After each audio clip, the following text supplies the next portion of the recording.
नमस्कार दोस्तों, railway NTPC exam 2026 के लिए लेकर आया हूँ जो साइंस का इम्पोर्टेंट प्रश्न। आपको पता ही होगा साइंस से ज़्यादा प्रश्न पूछे जाते हैं और इम्पोर्टेंट प्रश्न यह अंडर ग्रेजुएशन और ग्रेजुएशन दोनों के लिए है, तो ये कुछ अलग नहीं है। तो चलिए शुरू करते हैं। पहला प्रश्न है कि हाइड्रोक्लोरिक अम्ल यानी एसिड का सूत्र फॉर्मूला क्या है? तो HCl ही हाइड्रोक्लोरिक एसिड को बोला जाता है। फिर अगला है कार्बन डाइऑक्साइड का सूत्र क्या है?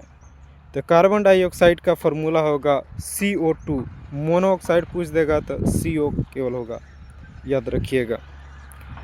फिर अगला है रक्त का थक्का जमना किस विटामिन के कमी से होता है? तो विटामिन के, याद रखिएगा, इम्पोर्टेंट है।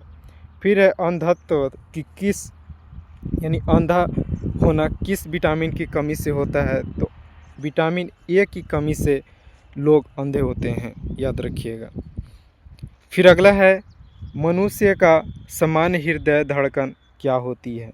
यानी 1 मिनट में कितनी बार धड़कता है? तो 72 बार 1 मिनट में धड़कता है। और प्रश्न पूछा जाएगा कि पृथ्वी का आकार कैसा है? तो चपटा गोलाब है, यानी चपटा और गोलाब आकार का है। अगला है चुंबक का अध्ययन क्या कहलाता है? यानी मैग्नेट का अध्ययन चुंबकत्व कहलाता है।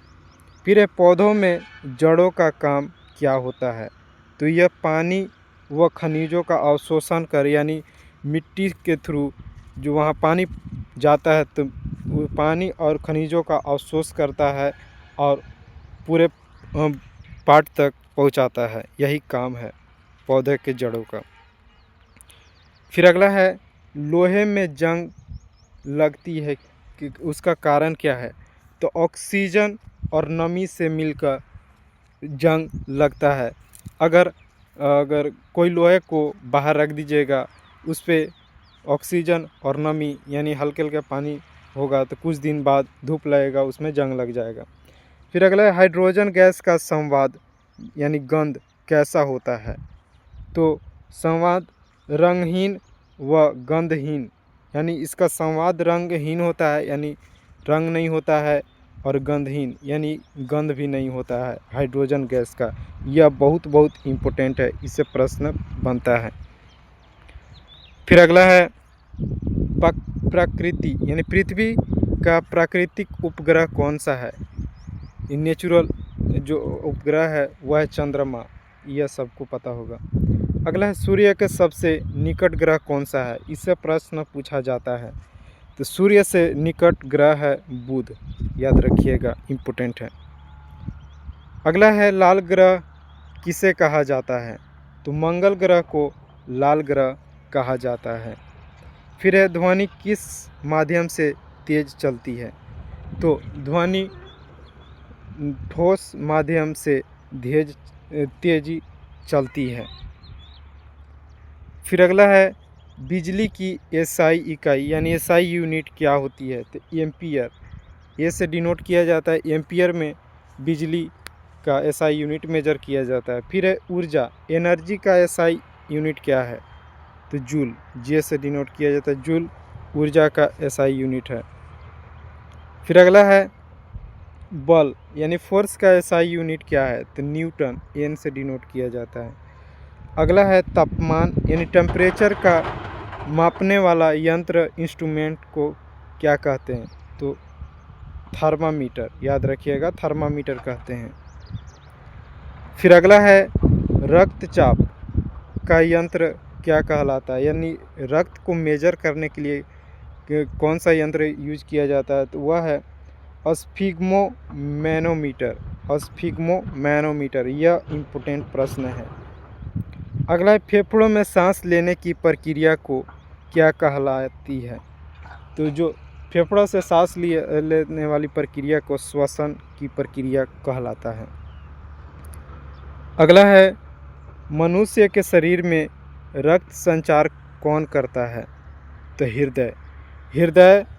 हृदय ही यानी हार्ट हमारा मनुष्य पूरे बॉडी में रक्त का संचार करता है, पंपिंग करता है। फिर अगला है पृथ्वी का सबसे कठोर पदार्थ क्या है? याद रखिएगा, तो कार्बन। कार्बन ही पृथ्वी का सबसे कठोर पदार्थ है। फिर अगला है, पेट में कौन सा अम्ल यानी एसिड पाया जाता है? Hydrochloric acid. यह बहुत बार पूछा है प्रश्न एग्जाम में, याद रखिएगा, हाइड्रोक्लोरिक एसिड पेट में पाया जाता है।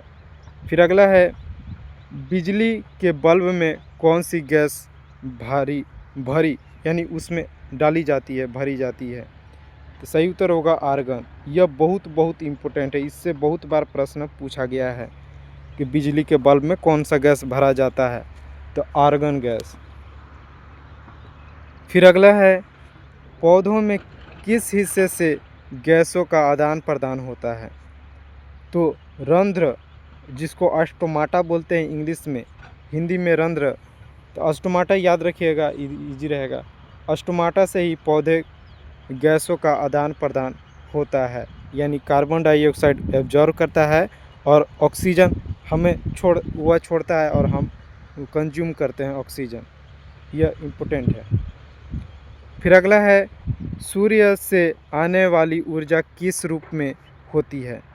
तो सूर्य से जो ऊर्जा आती है वह ऊष्मा के रूप में, जो प्रकाश ऊर्जा के काम करती है।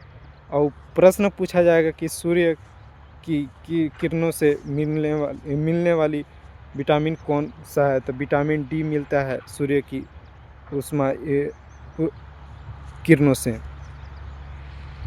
फिर अगला है, बिजली के बल्ब का तंतु जो ऐसे बना होता है बिजली के बल्ब के अंदर, वह तंतु किस धातु का बना होता है? यह बहुत बार पूछा गया है।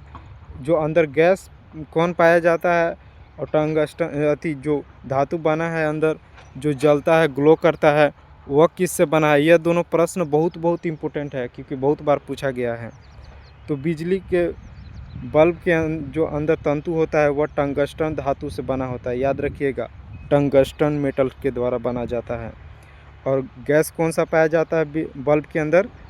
तो वह है आर्गन गैस डाला जाता है। अगला है, दूध किस प्रकार का मिश्रण है? मिल्क। तो मिल्क एक कोलाइड मिश्रण है, याद रखिएगा।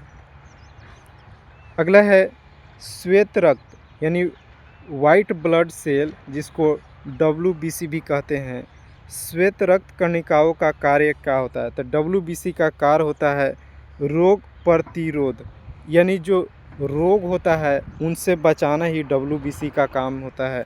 यह इम्पोर्टेंट है, याद रखिएगा। फिर अगला है, मानव हड्डियों में कैल्शियम किससे मिलता है? तो वह मिलता है दूध और हरी सब्जियों से।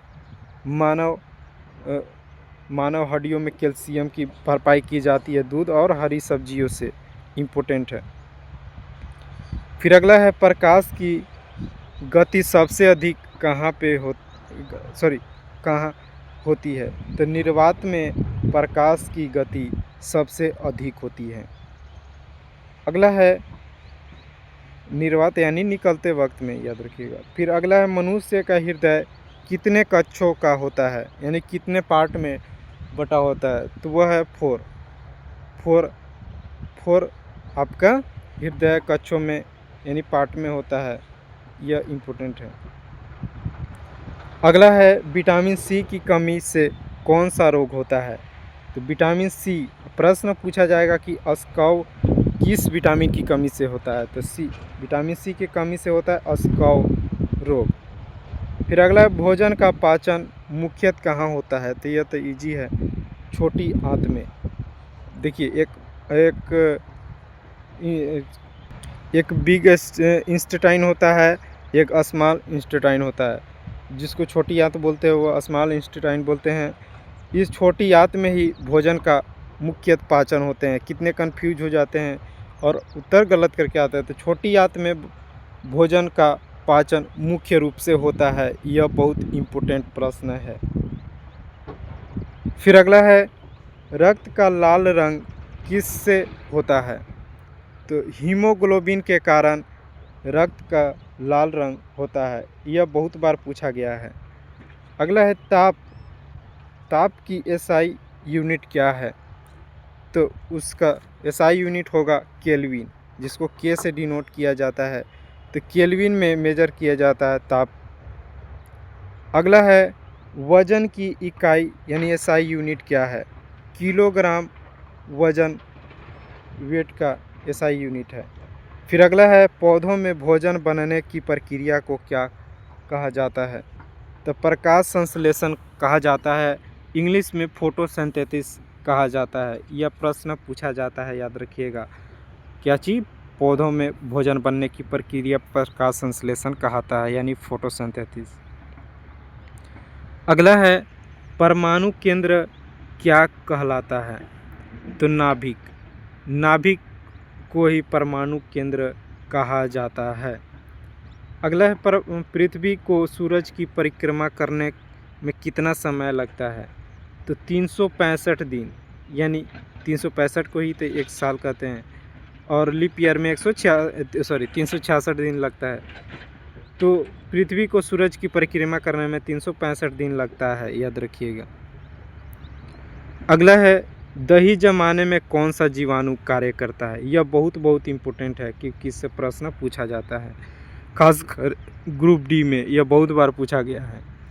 तो लैक्टोबैसिलस एक बैक्टीरिया होता है, जीवाणु होता है, बैक्टीरिया यानी जीवाणु, जो दही जमाने में कार्य करता है।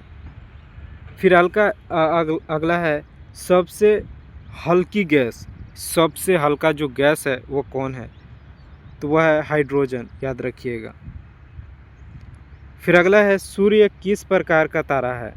तो सूर्य एक गर्म गैसों का गोला है। सूर्य एक गर्म गैसों का गोला है और यह एक स्टार यानी सूर्य एक तारा है। अगला है मानव शरीर में सबसे बड़ी ग्रंथि कौन सी है? तो वह है यकृत यानी लीवर। जो लीवर है आपका, यह मानव शरीर की सबसे बड़ी ग्रंथि है। यह बहुत इम्पोर्टेंट है, लोग एग्ज़ाम में जाकर कंफ्यूज हो जाते हैं। फिर अगला पौधों में पानी ऊपर कैसे जाता है? तो यह कोशिकाएं क्रिया के द्वारा पौधों में पानी ऊपर जाता है। अगला है हड्डियों को जोड़ने वाला ऊतक क्या कहलाता है? तो लिगामेंट। लिगामेंट जो जोड़ होते हैं हड्डियों का, वो जोड़ने वाला ऊतक लिगामेंट कहलाता है, याद रखिएगा। फिर अगला है रक्त पतला करने वाली दवा क्या कहलाती है? तो उसे एंटीकोयागुलेंट कहा जाता है, रक्त पतला करने वाली दवा को। अगला है पानी को शुद्ध करने के लिए कौन सी गैस मिलाई जाती है पानी में? तो वह है क्लोरीन। सही उत्तर है क्लोरीन मिलाया जाता है आपका वाटर में, वाटर को शुद्ध करने के लिए, और क्लोरीन एक गैस है, याद रखिएगा, इम्पोर्टेंट है।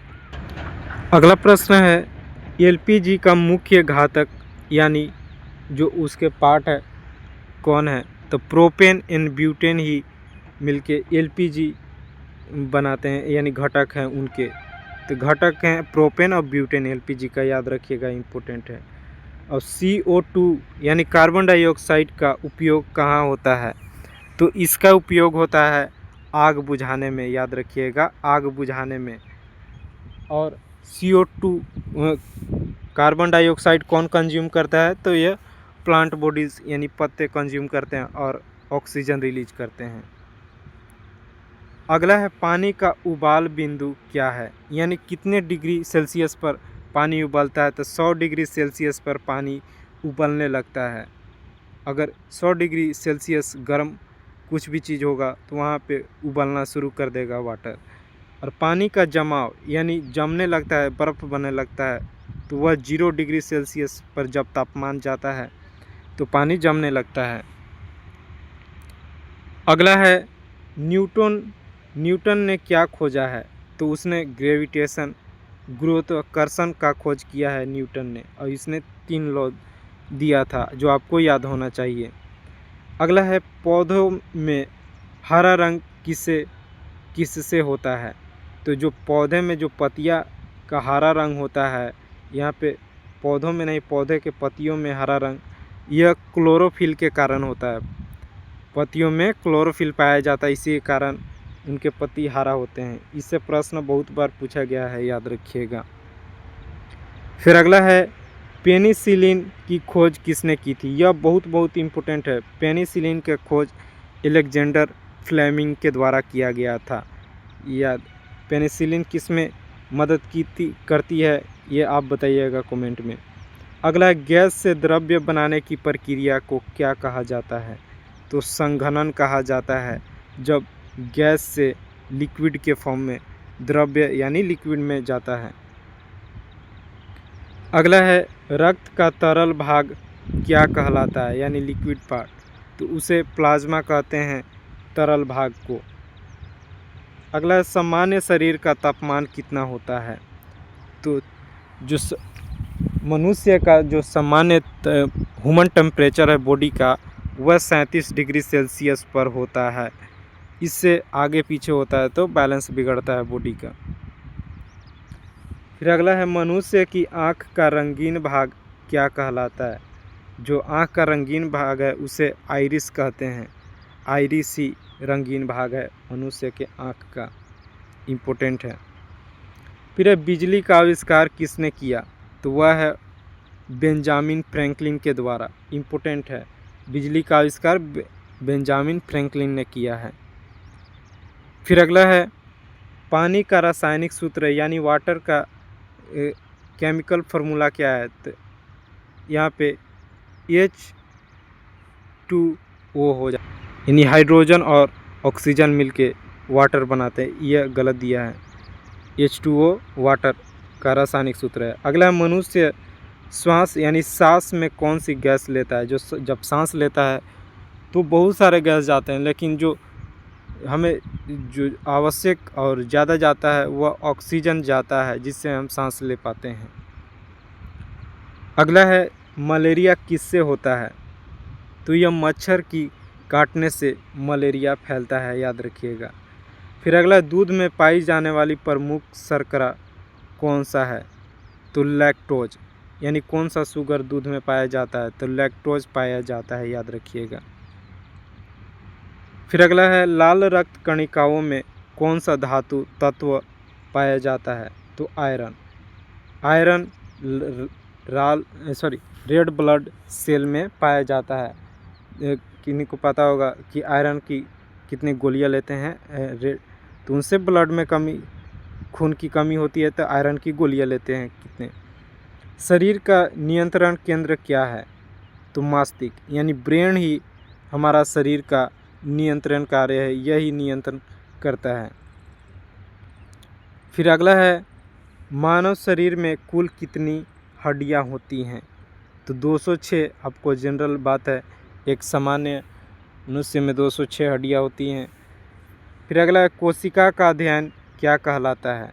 तो सेल का जो अध्ययन होता है, सेल यानी कोशिका, उसका कोशिका विज्ञान कहा जाता है, सेल साइंस। अगला है खाने के नमक का सूत्र क्या होता है। जो हम डेली यूज में नमक खाते हैं उसका सूत्र क्या होता है। तो NaCl उसका सूत्र होता है, NaCl। फिर अगला है सूर्य मुख्यतः किस गैस से बना है। जो बड़ा स्टार है सूर्य, जो धूप हमें देता है, वह कौन सा गैस से बना है। तो यह है हाइड्रोजन गैस से बना है, याद रखिएगा। बहुत इम्पोर्टेंट प्रश्न है। इसी के साथ यह वीडियो यहीं समाप्त होता है। वीडियो अच्छा लगा तो चैनल सब्सक्राइब कीजिए। मैं डेली करंट अफेयर और ऐसे कॉम्पिटिटिव एग्ज़ाम के लिए महत्वपूर्ण प्रश्न लाता हूँ। धन्यवाद।